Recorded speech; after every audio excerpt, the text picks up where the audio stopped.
রাজধানীর মিরপুরের রূপনগরের আগুনে পোড়া মৃতদেহ হস্তান্তর করা হয়েছে।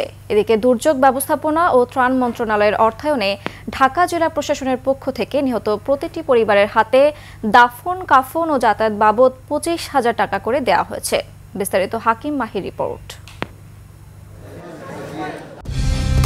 কালার এক্সপার্ট, জর্জ স্যাপ এবং মাইল্ড অন হ্যান্ডস টেকনোলজি সমৃদ্ধ অরিক্স ক্রিস্টাল ওয়াশ আপনার laundry expert. Dhaka medical college হাসপাতালের মর্গ। রাজধানীর মিরপুরের রূপনগরে আগুনে পোড়া 16 জনের মৃতদেহ একে একে হস্তান্তর হচ্ছে। এর বাইরেও কয়েকজনের মৃতদেহ খুঁজছেন স্বজনরা। আমরা লাশ বুঝে পাইছি, এখন গোসল করে ডাইরেক্ট আমাদের বাড়িতে নিয়ে যাবো।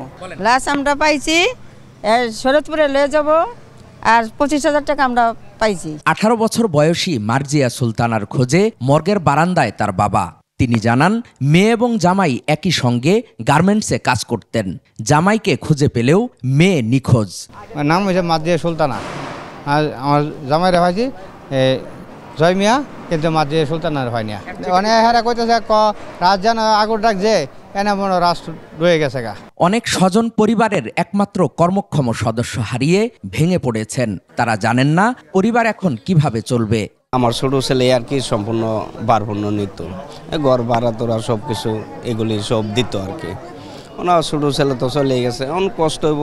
পুলিশ জানায় যথাযথ নিয়ম মেনেই হস্তান্তর করা হয়েছে মরদেহগুলো। তবে যারা এখনো তাদের স্বজনদের খোঁজ পাননি তাদের অভিযোগও গুরুত্ব দিয়ে দেখছেন তারা।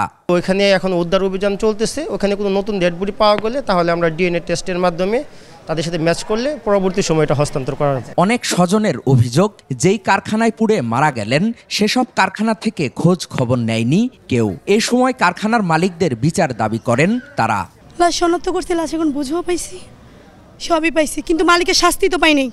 যে ওয়ার্কার স্টাফ ছিল তারা যে বাইচে গেছে তাদের তো কোনো শাস্তি পেলাম না। হাকিম মাহি, 21 টেলিভিশন, ঢাকা।